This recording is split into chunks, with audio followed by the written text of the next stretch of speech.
Good morning and welcome uh, to this is the second of RHU's new colloquium series on race, equity, and justice.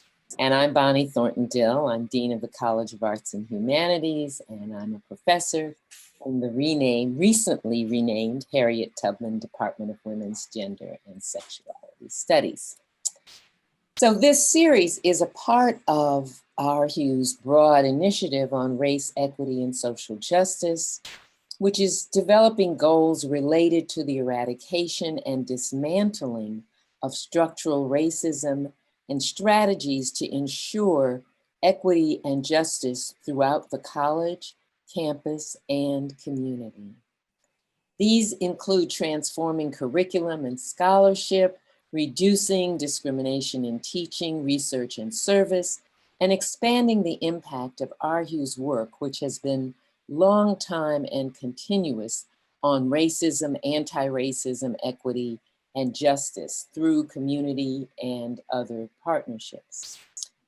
Also consistent with President Pine's call to facilitate knowledge about race and identity as we welcome new members to the community, we're pleased to have students participating with us this morning as part of the new Terrapin Strong onboarding program. In RHU, part of our approach is to offer opportunities for you students to be exposed to the many different ways faculty and scholars in the college study and teach about these issues. In this series, this is a treat for me because I get to invite faculty experts from across RHU and have an opportunity to just talk with them about their scholarship, their creative projects related to these issues. The format for each session includes a little mini lecture, followed by conversation with me, and then an opportunity for all of you to ask questions. We ask that your microphones remain mute for this part of the program, and then during the last 20 minutes, you'll be invited to submit questions through the chat, which is being moderated by Associate Dean Linda Alduri, who will read your questions. Also, please note, this event is being recorded for future viewing on RHU's website. So today we welcome at several levels Professor Marissa Parham, who is a professor of English and the new director of the AdHum Initiative, the African American Digital Humanities Initiative in the college. She is also associate director of MIF, and she joined our faculty this fall, which is why we say we welcome her twice to this event and to the campus. Marissa comes to us from Amherst College, where she was professor of English. She directed the Immersive Reality Lab for the humanities there. And before that, she served as director of the 5-college Digital Humanities Initiative that was funded by the Mellon Foundation. She was at Amherst for a long time, so she did a whole lot of other things too. But these are the ones I'll highlight today. So her talk this morning is titled Purpose, Frivolity, Futures, What Really is Inclusion? And it will focus on African American digital space and community. And she explores how understanding difference as a technology may help us expand people's possibilities for participation in civic, scholarly, and commercial worlds. Dr. Parham situates histories of Black playfulness and innovation against inclusion narratives that ultimately seek to flatten or ignore difference. So if that isn't provocative enough for you, then, or I should say that is provocative enough. And so I am therefore happy to introduce Dr. Marissa Parham. Marissa. Thank you so much for that and for that lovely, lovely introduction. I'm in that hilarious place where it's like morning and I feel like everyone's sort of like, morning. I'm like, this is so exciting. So bear with me and thank you all for being here.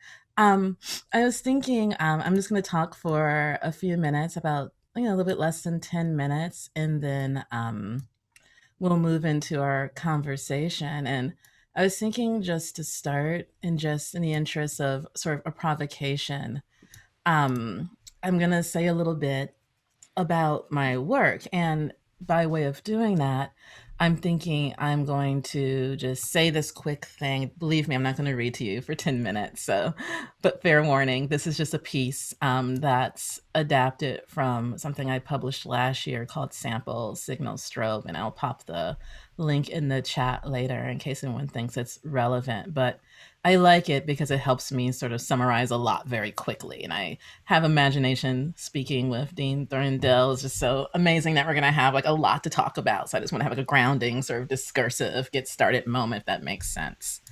So in my work, which is broadly construed as digital humanities and digital studies, what I really work on are looking for ways to pull together the study of technology and also thinking about the ways in which technology, of course, impacts how we write, how we talk, how we play, how we do all kinds of things, right?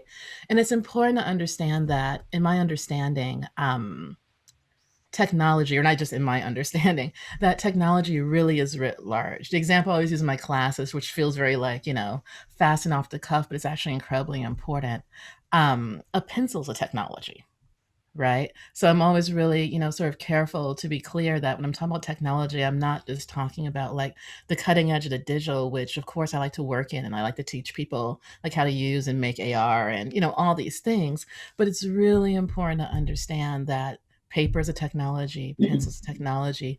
Paper and pencil themselves together have formed in many ways how we think of cultural expression in many communities today, which means they're therefore also technological, right? So that's the sort of perspective I'm coming from.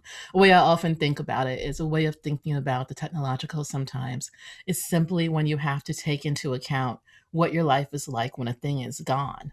So we might take a pen and pencil for granted, but when you have no pen and you have no pencil and you have something to say, you begin to understand how deeply you needed that tool, right? It reemerges to you as a tool, it reemerges to you as an object of importance.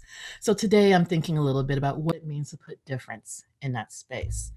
And so the way I often describe it is sort of saying that even though it by no means marks a new field of inquiry, developing sort of multiple pathways and understanding how new technological formations enable communication within and across Black communities carries real urgency. Right. So the example I always use is Black Twitter, and also thinking, for instance, about the Black Lives Matter movement.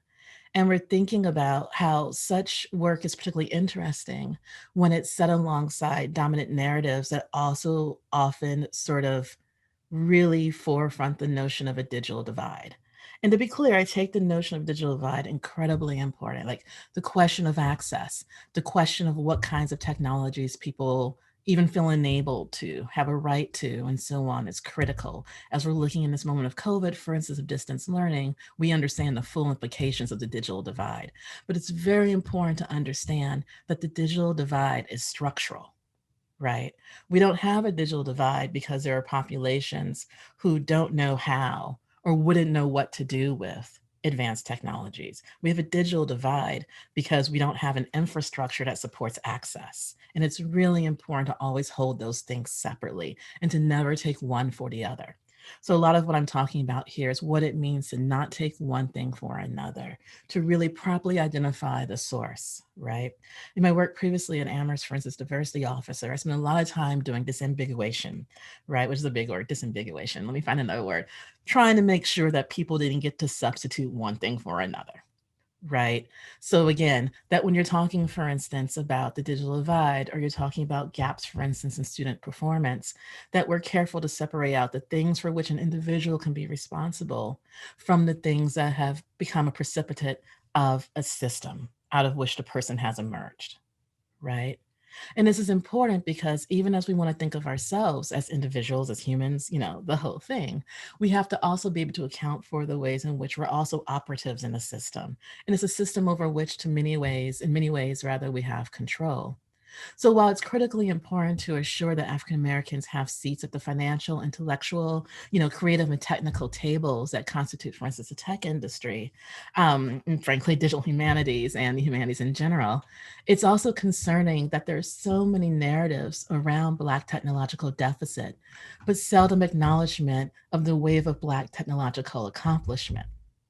Any platform that you let African American communities onto very often becomes a place that's transformed by that presence. Where's the narrative about that? Right? At Hume, these are the kinds of questions we take up, right? How do we hold at once the notion of the digital divide and its structural valence, while at the same time understand that in many ways, African American communities very much drive the uses of technology, right? Again, how do we think about this? And again, this is especially striking in light of how Black communities have been shown to adopt and adapt the affordances of digital technologies.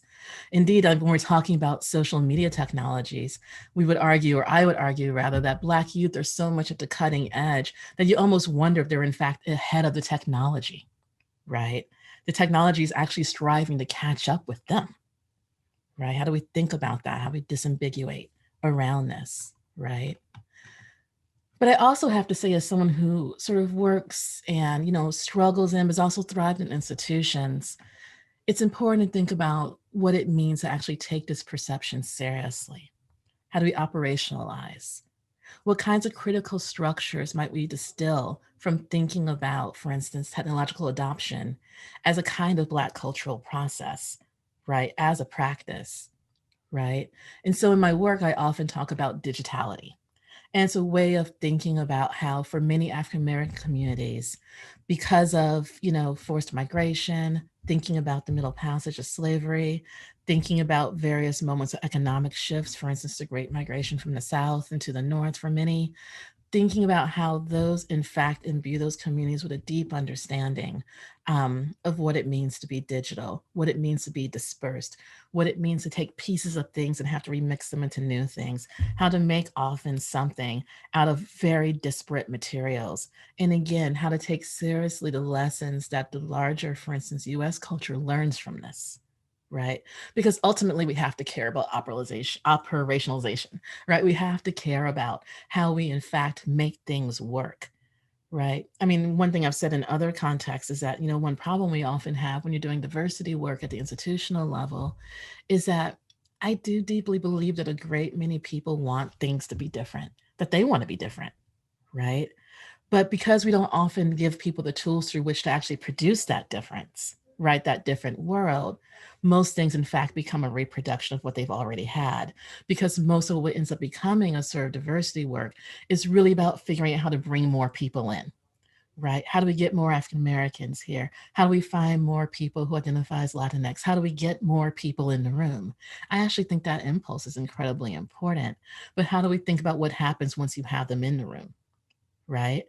And even that sentence, once you have them in the room, itself reveals part of the problem, right? This is how I do this out of English and out of literary study, right? The question might instead be, how is the room transformed by the presence of more kinds of people?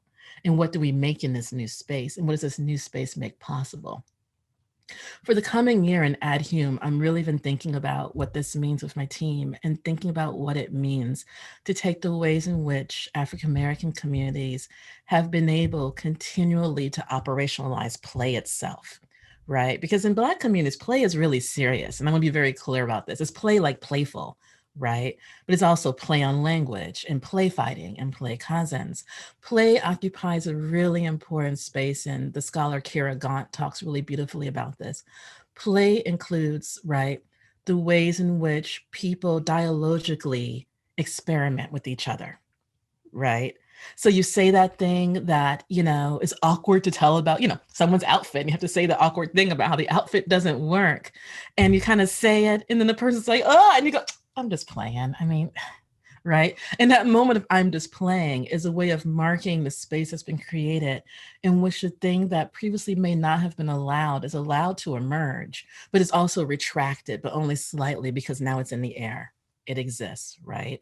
So really thinking about, from the digital humanities perspective, what it would mean to allow people to play, And we understand that in a moment like right now, if we're thinking about national politics, if we're thinking about obviously COVID is why we're on Zoom right now, right? That talking about play feels really frivolous. Like, why are you talking about play when really serious stuff is happening, right? But I would argue that it's actually our capacity to reach deep inside and remember what it is that we care about, and to also operationalize the ways in which we care about each other that enables us to think about how to move forward, right? And this is what we're saying, I think, very much if you compare even like how many of us felt about COVID in the spring versus how, we understand that we're still doing this on Zoom right now. What is going to get us in this moment moving forward? What's going to get us to a place where we feel like we can create something out of this with each other? And that's not being Pollyanna, right? It's just a matter of taking that which might bring sorrow, which might bring sadness, and it's very deeply in line with the Black tradition, and also at the same time transforming that sorrow into something that actually enables life. Because at some point, we have to be able to make an argument for how populations that are very much under siege historically survive. And I think play is a way of thinking about their survival because a way of thinking about transformation over time. What I would like to see, therefore, is to take diversity very seriously and even social justice very seriously, in a sense of thinking about as an opportunity for transformation, but also producing mechanisms that make people want to participate and that also sort of Mm, I don't want to say make safe necessarily, but that at least guarantee to the people who themselves feel like they're doing particularly hard work, even by being present, get to also show up in ways that feel that they are fully themselves. So at least they have a stake.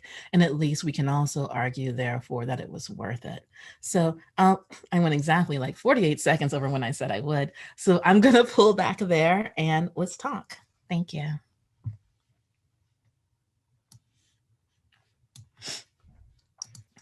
Thanks, Melissa. You gave us a lot to think about. And that was very densely packed, so lots of things to say. But first, I want to ask you to tell us a little bit about what drew you to this area of scholarship. Where does it come? What inspired you? Where does it come from? Tell us a little bit about that. Yeah, thank you. For digital humanities, I mean, it's really been fascinating. I've been trying to think a lot about this lately. Um, I had this sort of experience when I was quite young, and this is in the 80s. And I've been writing about this recently of my grandfather, actually, who was a postal worker in downtown Chicago. And because he worked in downtown Chicago, he would, always be in and out of offices, office buildings, etc. And through that exposure and just having good relationships with people, he did this for decades in the same area. He was really present at the moment when the personal computer first came on the horizon. Right, so these are the old Compaq Pros and the K Pros. They used to look like big, kind of fat, like word processors with a little screen, a little square screen. I wish I had a picture of one for show and tell, but hopefully you know what I mean. And he was very like that guy. He was like, "That's the future." I don't know what it is, but that is the future, And he's like, "Well, Marissa, they say she's smart, so you over here, we're doing the future." And so he would take me on his off days to these offices, and they would let me sit and like play with these little computers, right? And so when the Commodore 64, which was a home computer, was one of the first sort of ubiquitous home computers that people actually got their hands on. It's hilarious to see it now, a big floppy disk drive, the whole thing. I was an early adopter, so I had the first one. And I remember playing on it these sort of interactive, as much as a computer could do interactivity at that time, but these sort of interactive electronic novels like Rendezvous with Rama, and this one I still teach today in my video games class called Portal. And I remember really being taken by sort of the intersection between reading and playing. Right. And it really forced me at a very young age. I feel just deeply lucky. And it was purely luck, right? But I really got, sort of the experience of thinking about other ways to present information, to present writing, um, that were really underwritten by the capacities of digital computing. Unfortunately, or maybe fortunately, who knows? By the time I sort of got to graduate school in the late 90s, it was definitely a moment when I think people were at the edge of seeing how this could be really interesting, but it definitely would not be underwritten at all in any kind of formal academic space. I really had to put a lot of that aside. But looking back now, I see how so much of my writing, even the way I write, which is sort of in these short, sort of interwoven paragraphs that can be rearranged, I've always kind of held on to this actually.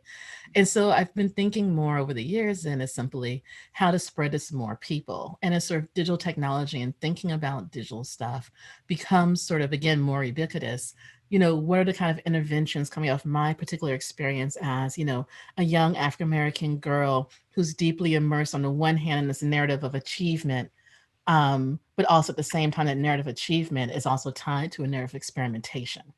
And for me, I felt like I benefited from that. So through digital humanities, particularly around teaching, it became a way of really thinking again about what it means to operationalize that and to figure out what you can bring to academic communities by doing this kind of work. Mm. Wow. So I have several questions, but first, I want to ask you about what was going on your screen while you were talking, because I know people saw that there were candles and something walking around. Oh. So I had panic. Something happened, No, it was just, there was this background, and I couldn't, and I was sure, I felt sure it was in some way or another. It was not unrelated to what you're talking about. Yeah, so the background, I'll click it right click. I turned it off 'cause I didn't want to be distracting while we were talking with like this moving thing. So this is my background. I keep my screen at sort of a tilt, so I don't have my full URL here. But it'll point you to our Twitter account for @Hume. And when it shifts, which will be in a second, it uses some graphics that we use on our website. And also, it's a scene that I write about in one of my projects from Beyonce's Lemonade visual album. And it's a scene that I'm really compelled by, and I talk about it in a project called Making Breaking Dancing. I always get the order wrong, but I'll put it in the chat with the proper order. But it's an interactive digital project I built about 2 years ago. It's a scholarly project. So it's a peer-reviewed sort of scholarly project. Here's the scene. And in this particular scene, which is sort of buried, there's a lot of stuff buried, so you can't actually find it very easily. But there's a sort of long, what I'll say is there's a sort of long multi-column page. And if you click the Tindua, which is the little symbol in the corner, it'll take you here. And I'm thinking in this part of the essay about a conversation I had with a close friend of mine who's Indigenous and also a scholar of indigeneity. And we were thinking about what it means for us, me being Black, her being Native, to sort of be sitting on this patio, having drinks after work and talking about scholarship and the ways in which the time shifts across that in such perverse sort of ways sometimes. So thinking about, which is simply to say we were sitting in front of a hotel that at the time was called the Lord Jeffrey Amherst Inn. And Jeffrey Amherst is famous for a plan that was never executed, but that he wrote very apparently eloquently about for the genocide of Native American populations in New England. So every once in a while, it's like, we're like having a great time. I love you so much. This is so great. Then we're like, what are we even doing here? Right. And so that kind of oscillation. Right. So this is a scene from Lemonade that focuses on the Mardi Gras Indian Queen, who are African Americans who have, and people write very beautifully about this, but these are African American communities who, for Mardi Gras, also have developed over the decades this intense and beautiful iconography around sort of Native tradition, but it's definitely also clearly Black. And so I really love the sort of way it brings it together. And so for me, it's a way of thinking about different traditions of conjuring, but also a conjuring that's very tied very actively to a sort of technological self-making. So the costume, it passed, but the outfit that the woman is wearing in this scene, part of what makes her a queen is that she makes that outfit herself and sews every bead, and there's tens of thousands of beads and feathers. And so thinking about that making and weaving itself as part of this work of transformation, and then what it means again to make something out of that. And that was a really long answer again, so I promise I'll stop. Because I'm trying to thank you for that. One of the things I'm trying to understand is I mean, there's some terms that you use and you kind of move them back and forth in interesting and intriguing ways. And even this notion about transformation and I was interested in how you use play and how you talked about play as really just trying to look at my notes as something that not only was a tool for survival. And so I wanted to get you to hear you talk about that a little Mm. bit more because it sounds almost like um, anomalous in some ways. It's like play, survival, and yet, so I wanted you to hear you say a little bit more about that. Yeah, no, thank you for that. Thank you for that sort of clarifying question. The example I gave, and I think I said this last night a little bit in social media on Twitter, is I was at a conference, I think last summer. What is time? Like last summer. This is Association of Computing and Humanities, right? Like back when we went places.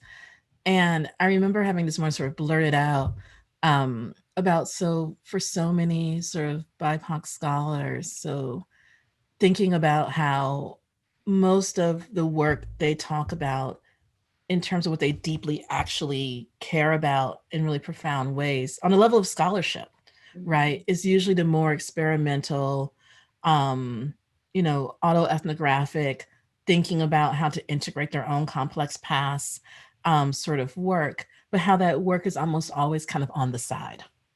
Right. So my joke that wasn't a joke is that like, almost every Black academic has like a side gig, which is the thing they actually care about.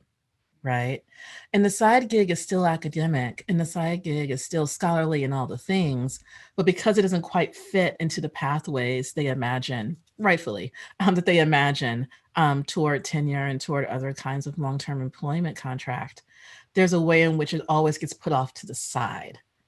At the same time, much of the sort of, again, innovation and breakthroughs around scholarship actually come out of that space, right? And so it got me really thinking about having a space for self-expression or in a space, or to use the example of the Indian Queen, um, the woman in this video, for instance, where, you know, on the one hand, we know the ways in which Mardi Gras and Black Mardi Gras so much inform even the broader American sense of American culture, right? But the work it takes to participate in this parade, to make these outfits, to do everything is not their day job, right? So this thing that's actually driving culture forward is not what actually puts food on the table, right? And I would imagine I'm projecting here that very often the sort of underlying drive it takes to do the things many people have to do to keep food on the table has to come from somewhere more than putting food on the table, right? So survival's never enough, even if it's everything. And so I'm really interested in the sort of ways that people produce almost like these wells of resilience, right? And how they draw, and I hate using that. I know the word resilience is a very complex word, but this is where we are. But how they sort of produce these wells of resilience and then the mechanisms by which they draw from that well.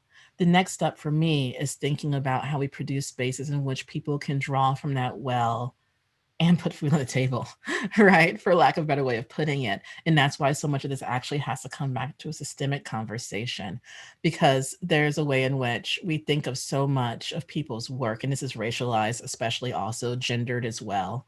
I'm thinking of a poet, like a very prolific poet, like Lucille Clifton, like writing her earliest volumes of poetry, surrounded by children. She says, she wrote poetry because she can kind of do it like 2 minutes at a time, right? So thinking about like what that means, right? And what it means to produce a space. On the one hand, we sort of honor that sort of resilience and that craftiness and that doing double the work, but at the same time also enable people to perhaps live lives that are perhaps less stressful, right? And less sort of painful around always having to put the things that produce culture and that produce life second. So when you talk about wells of resistance, I'm also struck by your talking about, by the way in which you frame the conversation about the digital divide and access, and talked about African American communities often driving the use of digital. of the digital. And if I think about that as a form of resilience, which you kind of framed it as that, I wondered if you could kind of say a little bit more and give some examples about how African American communities who are thought to be deprived of digital, uh, on the other side of the tracks, on the other side of the digital divide tracks, um, are driving the digital in some ways. Yeah, I would say thank you. And I would say that one example would again be the example of Black Twitter. The example or thing I have to always remind people is that Black Twitter is not a different Twitter. It's just Twitter, but being used in a radically different way that picks up on sort of historical ways of transmitting information across distance in Black communities. Another example, I often give in thinking about this, which I worry is fading away, is thinking about Twine. I mean, not thinking about Twine, thinking about Vine. And so thinking about sort of the ways that, and also TikTok as well, but thinking about how even if we look at, so I'm trying not to pack too many more things in, but it's a sort of moment probably about 3 years ago where there's a lot of conversation by Black youth in social media about how so many things they were creating in Vine and also in on Twitter were immediately sort of becoming popular culture, appearing in TV commercials, in film, all these cultural formations, different kinds of dances, different ways of framing things. Some could argue a lot about meme culture, for instance, right?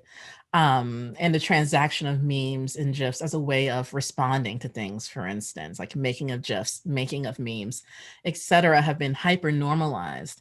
And they're looking around, they're saying, no one's giving us any credit for this, right?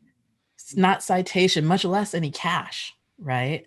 And so if you're thinking about the ways in which today so much what we think of as popular digital culture, again, hashtags, think about the social movements attached, for instance, to Me Too and Black Lives Matter, for instance. Those uses come out of Black use, right? And Black innovation in digital space. Thinking about dance on TikTok, so it's been a whole thing even on like games like Fortnite and the ways in which you can get your characters to do little dances. And those dances are often reproductions of dances that were popular on Vine that were put there by people who are using Vine to do different kinds of dance in digital space, right? And so when we take and aggregate this, right, it means we have to think very carefully about where we again imagine the origin of sort of digital innovation. Now, I've had people make the argument to me that, well, they didn't build the platform. I'm like, yes and no, because so much of even how the platforms operate often transform in relation to those uses, right? And even the question of didn't build the platform, for instance, and also didn't make the phone. And also we don't accuse the great race car drivers of not building their cars, so also again being sort of careful about this, that even the capacity to sort of transform technological objects at the level of making is itself that systemic, which is to say that it's not that easy to rebuild your operating system because it's made for you not to be able to. But even though it's built for you not to be able to, people still manage to force it into new uses. And it's that forcing, that force, that power I'm really interested in, because on some level, it's almost as if you're saying, even though the system, the sort of black boxed system that I can't understand the inner workings of, is designed to shut me out of its inner workings, I can nonetheless manipulate its effects that ultimately transform the core of the system. So again, if we move that over to thinking about institutions, right, it gives us something really compelling for thinking about the sort of force and power that people so badly want to be able to bring to the spaces they inhabit, but we have to make sure we make that actually possible. So I see an interesting continuity here in talking about, because you were talking about Black people sharing information, and um, I thought about the whole migration from the South to the North, and how that a lot of that came about because of Pullman porters carrying the Chicago Defender and other newspapers that had advertisements about jobs, and people disseminating those in communities and talking about them and then sharing that. And that kind of becoming part of that whole process that encouraged people to move north.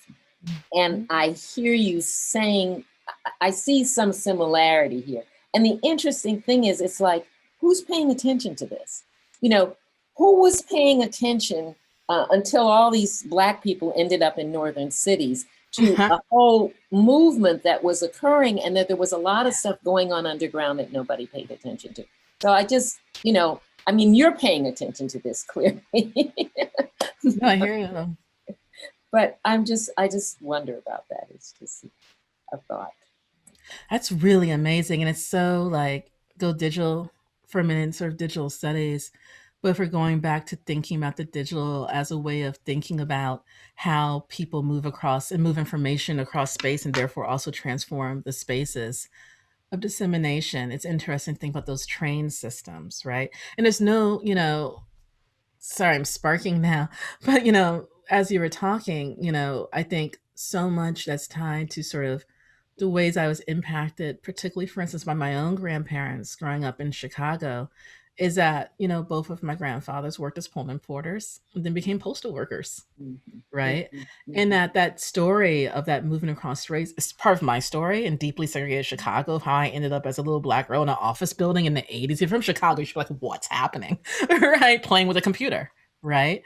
It's also the story of when my grandfather, that same grandfather, Earl Mosley, um, was a sort of key member of, sort of the Rainbow Coalition and also CORE.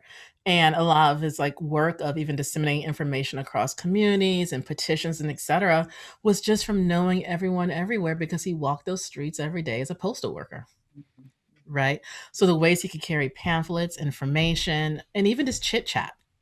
Right. Because of course there's always limits. You can't like use your postal route to hand out flyers the whole time. But it's the software, going back to the play, right? The sort of soft work of chit chat that does a lot of the work I think you're talking about, in terms of getting people into a place where they can begin to shift their discursive frame about their own situation, Mhm, mhm, right? And to carry that information quietly and safely. In the sample signal strobe article, um, I situate the sample as thinking about the taking of the digital stuff and the remix, but the signal is about the ways that Black communities transmit information, in the ways that that's often very quiet. So a signal means I say a little thing, and if you're from my community, you kind of get it, and you know what I mean, mhm, right? And if you don't know what I mean, you don't even hear it. mhm, And I think that's so incredibly important until it comes time to do scholarship, because that's part of why we have to make this space for more kinds of people, because you have whole communities that can kind of hear things and do things in ways that have never even emerged in the mainstream, right? So people from certain backgrounds literally can't see it. mhm. They literally can't know it, and will have to also be disabused of the notion that things they don't see don't exist, right? Well, that's really, we could go on. But that's really a great point, I think, to open it up to other questions, because I see several have been coming in on the chat. And so, Linda, do you want to start with those?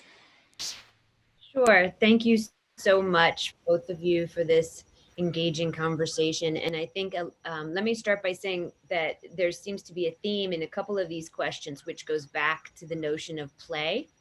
So if I can maybe combine a couple of them, and you've already shared some examples of the kind of play you're describing, but the combo question is, for somebody who is not that engaged with the digital world, what does play look like, but what does it look like particularly in academic setting and in diversity seeking settings? I think this is somewhat, let me parse for a moment.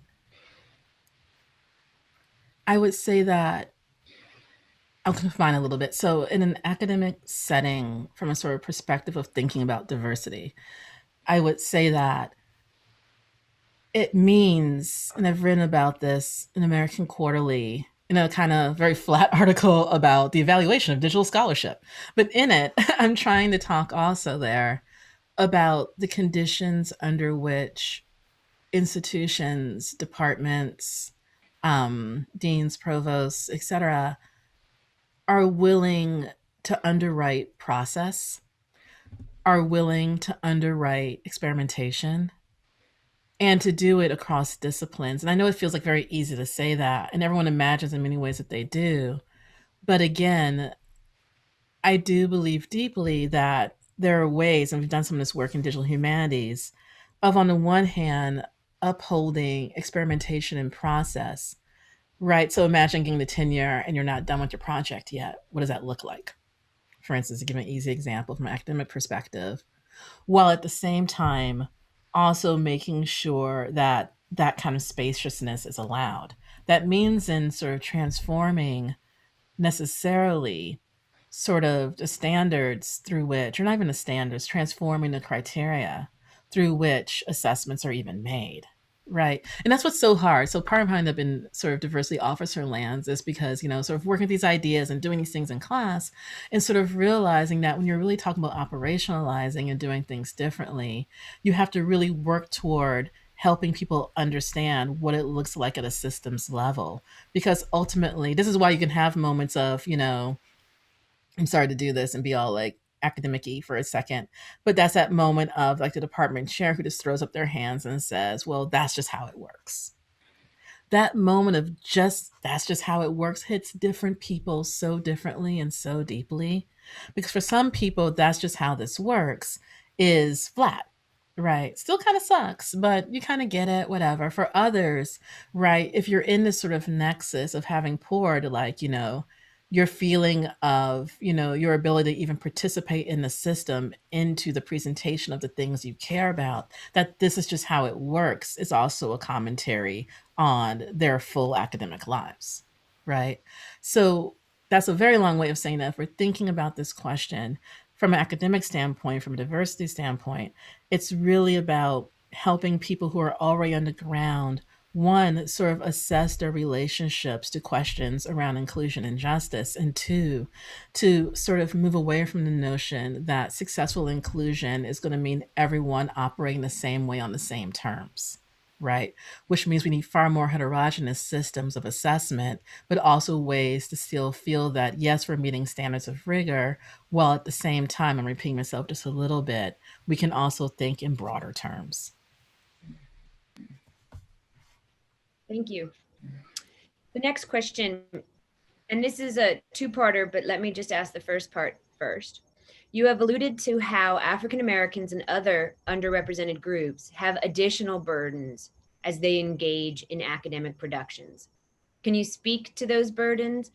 And this person said, I heard economic, for example, putting food on the table, how these sidekick their academic passions.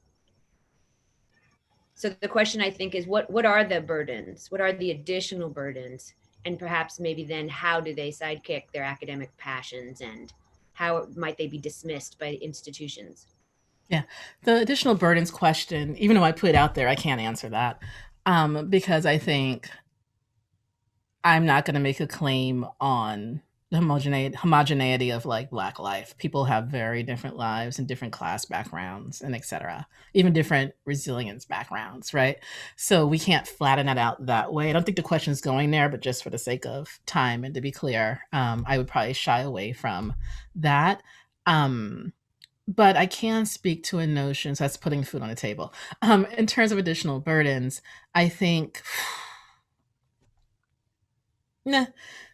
one way of thinking about the question of additional burden would be to, again, step back one more step. I don't think I'm answering the right question, but bear with me, is to move back one more step and think about the conditions under which very often people of color, particularly African Americans or Black people in general, are brought into institutions. And that's often to fulfill a demographic or representational requirement. And I don't actually I might be an outlier sometimes with this. I actually do believe that representation is incredibly important. It's one of those things that changed me when I had kids, right? There's this sort of moment, when you sort of realize that representation just does a really important work. I teach a lot of sort of electronic lit and video games in those courses. And I repeatedly just have students tell me, even in very diverse institutions, you're my first Black teacher. You're the first Black woman I've ever had a class with. This is my, those things matter actually. So to be clear, but if you're thinking about the conditions under which so often people are brought into institutions, it was to fulfill an institutional need around representation, which is real, but there was never necessarily an accounting for what the person actually brings, what is special about the person, what is different about the person, what is the person actually offering, how's it broaden the portfolio of the department, how does it transform how the department can think about itself and how the department, for instance, self presents, right? And so what ends up happening then is that the person you've brought into the institution, this is the burden question, the person you've brought into the institution has been brought to be, let's say, a Black person, but the things that constitute their actual personhood were never actually accounted for. And so they're brought in almost as a facade of person. And so what that means in an academic space, particularly where, again, all kinds of people, to be clear, are deeply attached to their academic work as an expression on some level of their personhood, right? It means then that they've been brought in to perform a sort of, almost sort of HR kind of work. But the thing through which academics very often, for better or for worse, articulate themselves, their practice, their artistic practice, or their scholarship, et cetera, was never actually also put on the table. And so when you come to the moment of assessment, right, you're dealing with one, the real psychic pain of the, 7 years of concern that no one even sees you. And then you're brought radically into the spotlight, right? We're going to be judged and assessed for a thing that you're pretty sure no one ever even saw. That's a burden, right? So when thinking about this institutionally, we're therefore thinking about the distance again between the sort of political valence of how we bring people into institutions, while at the same time, the ways in which we haven't, again, necessarily produced pathways for the emergence of that person as a person. And so the burden of this is sort of the double consciousness moment, where on the one hand, you're left to perform an ideal of yourself, while at the same time constantly maybe worrying that the presence of yourself is exactly what would undermine your right to be in the space at all. And thank you. And I think the second question, I'm not sure if, again, you're able to answer, is do you have thoughts about how you might change this, how you might change the ways that the institution and maybe the discipline incorporates those barriers or supports the barriers or continues the barriers? Yeah. So yes, and I'll be quick because my answers are all really boring to this question, because my answers, before I came here, I worked for 3-4 years as a diversity officer. So my answers around this stuff are policy. That's the thing. Even I get all like whoosh and the resilience and the wells and the creative. But when we come down to it, we're talking policy, right? And that some of the answers are so painfully boring that I find them like magical. So an example I always give is I did a lot of work, for instance, around diversification and hiring. And one of the first things my team put into place is requiring hiring committees to use rubrics. And what we found through, which is like but at many institutions, it's pretty revolutionary, because we would work with each department individually to produce the rubric. And it was quite shocking to see, and it was like a duh, but if you're thinking about people's lives and hiring and stuff, it becomes real dire real quick. It was quite shocking to see how differently, even within a single department, different department members saw very baseline terms. In English, it was like, what is literature? What is a novel? Like, we fight about these things, and that's great. But how do you actually therefore assess someone if you can't agree on the terms? right? Even the question of what counts as diversity, the question of, what counts as cutting edge. Like, what I encourage departments to do as much as possible are to find mechanisms through which to have these conversations before they hit the point of hiring. Because otherwise, what you're going to do is work out all these different things on the back of the candidate. So a person show, and I've had crazy moments. I remember when I was much younger in the past, for instance, my name, Marissa Parham, was a pretty like, can't do much with my name, frankly.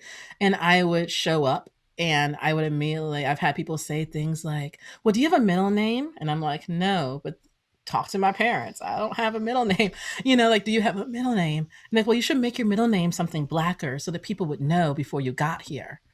And I was like, okay, that was a weird slip because I'm sitting here now and you just said got here. So here we are. Right. But it was a really sort of interesting moment for me, of thinking about what it means that even the most well meaning department, you never want to let them be in a situation when they're disambiguating their own terms on the back of someone who's already in their presence. These are conversations and work they need to do themselves versus imagining the work is being done by the person who's arriving. So that's my deadly boring answer to what I think is a really interesting question. Bonnie, do we have time for one more question? Yeah. Yeah. Okay. You allude to exclusion from building the platforms typically used because of layered opacity. How do we encourage increased and direct participation in creating and producing the digital architecture and underlying software that is I love that question. improving STEM, Um, marrying STEM to humanities? yes. Um, I'm not so much, and I have a whole rant, I think, in a productive way around being careful in our uses of the idea of STEM. But I do think that, and that's tied to, for instance, the ways in which, math is critically important, but also a liberal art, right? So just being careful about, again, drawing distinctions where we might not necessarily make them productive. But I do think that the work I do at AdHum with my team, it's very much keyed into that place because we actually show people how to build things. I do some of my classes and we do very simply, like we just start out sometimes with index cards and construction paper. It's real, right?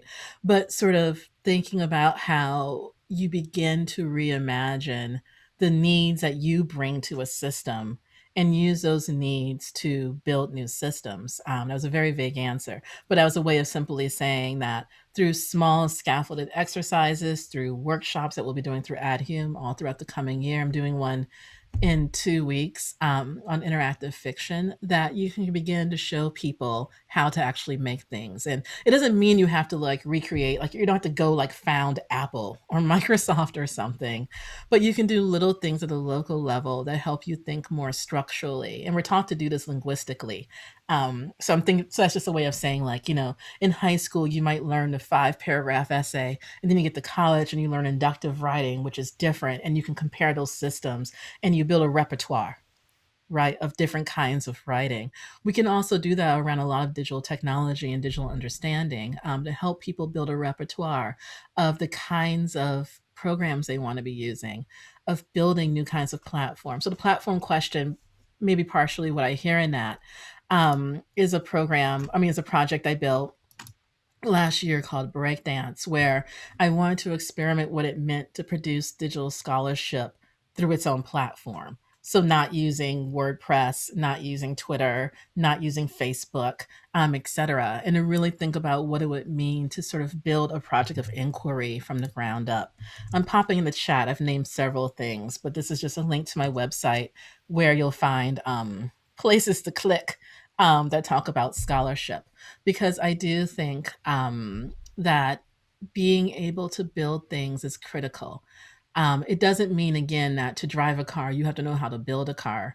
But, maybe this is going old school because I don't even know cars still have spark plugs. But, at the same time, like you need to know how to jump your battery.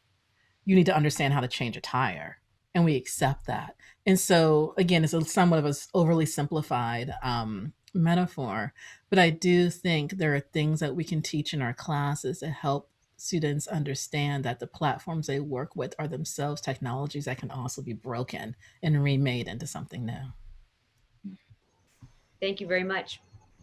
Well, that's a wonderful ending point, because I think what you've done for us is open this up with leave us, given us a number of answers, but also a lot of questions and a lot of ways to think about how we encounter and engage the digital from our various backgrounds and perspectives, and how that changes and makes things different. So I really thank you, Marissa. This has been really enlightening, and I thank all of you for being with us today. Marissa is here. She gave you her website. You can track her down and have more discussions. And I will say, just because I know from looking at the chat, that last question came to you from a professor of chemistry who was really interested in, and I think these are some kind of very productive conversations that we can have in the liberal arts, across the arts and humanities, and the so-called STEM side, that could be very productive. So thank It'll be you. amazing. Yes. Thank you. Thanks, Thank you. everyone. Thanks, everybody.